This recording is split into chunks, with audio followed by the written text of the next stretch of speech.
The sixes are a really interesting part of the minor arcana.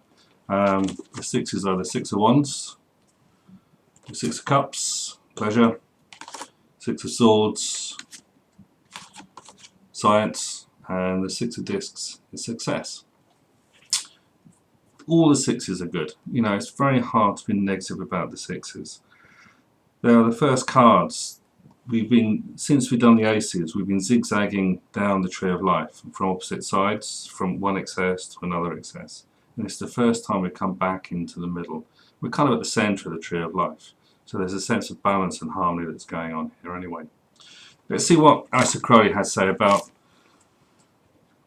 the Naples arrangement, which is this kind of geometric construction that's an alternative to the tree of life, and he's using geometry, lines and points and surfaces to create something new. So the sixes, he says, it's the point now self-conscious, becomes able to define itself in terms of the above. Now the sixth sephirah is Tipareth, beauty. It's the position of where you're supposed to be able to speak to your holy guardian angel. And it's the point where the six actually joins up to the ace. It's the only way through to the top, and the vertical thing is through Tipareth. And the card on the path of Tipareth is the High Priestess. And the Tipareth is also the sun, so it's kind of at the centre of the universe as well, if you see what I mean. And Kabbalists make this big thing about the sun and the sun, because the princess is, or the sun, S-O-N, is in this position of Tipareth with S-U-N. Now that only works in English, because in Hebrew the word for sun is Ben, S-O-N, and the word for the sun, the big yellow thing in the sky, is Shamash. They don't match. So it's purely a Christian thing that they're doing there. It's not Kabbalistic at all. Okay? It's what people don't realise. So let's see what Alistair has to say about the sixes. So these cards are attributed to Tipareth, we know that. And he says it's the most important. It's essential to the whole system. The only sephirah below this, the abyss, which communicates directly with Kether. And it is also fed from Hokmah and Bina, down this way, and also from Chesed and Gebirah. So all the 4, 2, 3, 4, 5 all connect into, and the ace, 1, 2, 3, 4, 5 all connect into Tipareth. And then he talks about Ruh, which is the breath. He says it represents conscious in its most harmonized and balanced form, definitely in form, not only in idea, as in the case of number 2, which is Chokmah, which is the zodiacs going round and round in circles. In other words, the sun is an interpretation of the Father in terms of the mind. So this is kind of more of an abstract thing that's going on here. And the 4 sixes are thus representative of their respective elements at their practical best.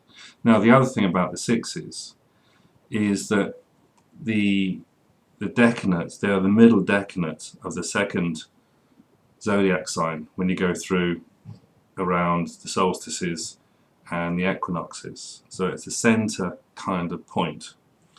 So it's a kind of balanced energy that's going on there. Everything's harmonised, everything's just keeping stable.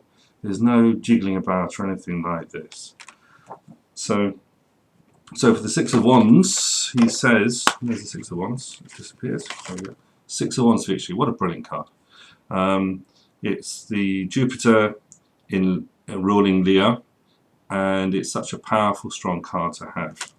So what he says, the outburst of energy in the Five of Wands, which was very much this kind of destructive sort of energy going on, which is so sudden and violent that it even gave the idea of strife, has now completely won success. The rule or lordship in the suit of wands is not quite as stable as it might have been if there had been less energy displayed. So from this point of view, as soon as the current leaves the middle pillar, so this is the thing, yeah, you've got it, But then you're going to move out of this central position for the sevens. They're going to go into Netzach, which is also victory in a kind of sense, but it's a weakened position. So yeah, you've got it, but as soon as you have it, you lose it. An inherent weakness in the element of fire, which in this, that for all its purity is not completely balanced, leads to a very undesirable development. So we're already seeing in its moment of perfection that things start to fall apart. So then we go on to the Six of Cups, pleasure. Another lovely card. It's the Sun in Scorpio.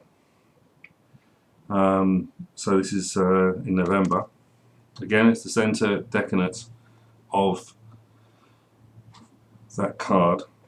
So the Six of Cups is called pleasure. This pleasure is a kind of pleasure which is completely harmonized. The zodiac sign governing the card in Scorpio, pleasure is rooted in the most constant convenience of.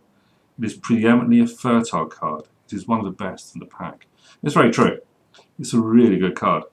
Now we move on to the Six of Swords science, which is Mercury ruling the second decanate of Aquarius. He says the Six of Swords is called science. Its rule is Mercury, so that the element of success turns away from the idea of division and quarrel. It is intelligence which has won to the goal. You're going to get there. You use your brains, you figure it all out. And the final position of this card is the Six of Discs, success. Another good card, and that's the Moon ruling the second decanate of Taurus, and of course the Moon also rules Taurus as well. So it's a very strong kind of thing. The Moon is fluctuation and change, but here it's a good kind of thing. This is a card of settling down. This is very heavy, wholly lacking imagination, yet somewhat dreamy. The dreaminess, of course, comes from the Moon. Change is soon coming upon it. That's the change of the Moon as well. The weight of Earth will ultimately drag the current down to a more eventuation of material things. Yet the Moon being in Taurus, the sign of her exaltation, the best of lunar qualities are inherent. Moreover, being a sixth, the solar energy has fertilized her, creating a balanced system for the time being. This card is worthy of the name success. Remember only that all success is temporary. In brief, how brief a halt upon the path of labour. So yeah, it's a temporary respite and all these things. You can rest on your roles for a little bit with the sixes, but not too long. Next cards we'll do will be the sevens.